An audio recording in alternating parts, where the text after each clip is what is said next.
All right, guys, I'm going to make this short, fast, and to the point. So since I have been following Terra Luna since last year, I've done quite a bit of research on it and other algorithmic stable coins or other algorithmic coins in general. We're talking about things like Tomb. We're talking about things like on other chains, we've seen tomb forks, things like that that follow a peg to another coin. And what I've found is that none of them are sustainable.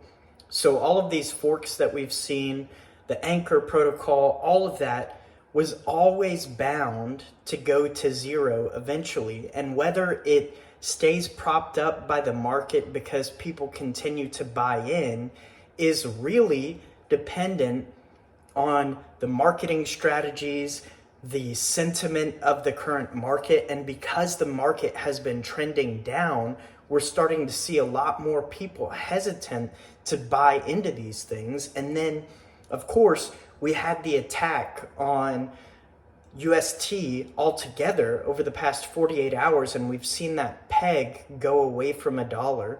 And what I'm trying to say is that I think this is a good thing that it happened now instead of later on when the market grows even larger, because we all know that the cryptocurrency market, the Web3 industry, is going to continue to grow over time.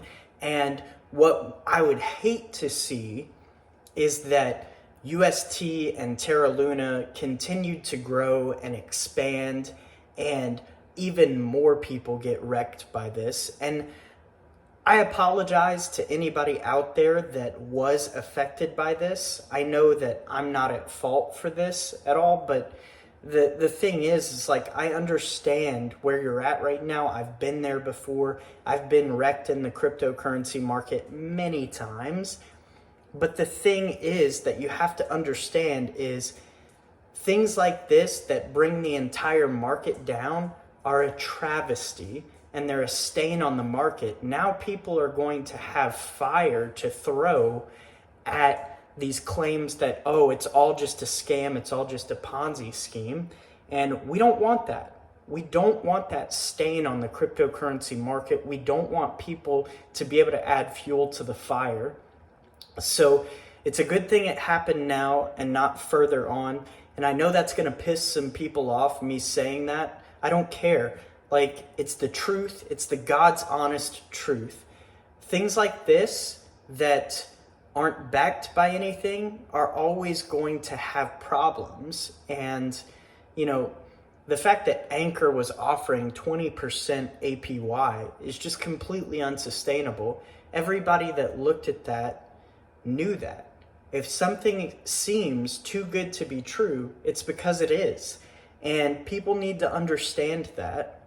I loved the idea at first, but the more I picked it apart, the more I realized that my money was not safe there. And so I completely removed all of my money from Terra last year. And, I missed out on some gains on the way up, but who's to say that I would have sold at the top, Those are things that you really have to question yourself about.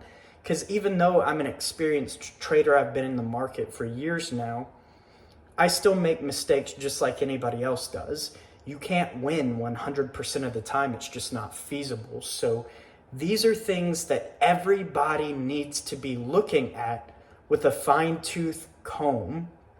Everybody needs to be questioning these protocols that they're putting their money into and making sure that they're sound and they're safe and they're secure.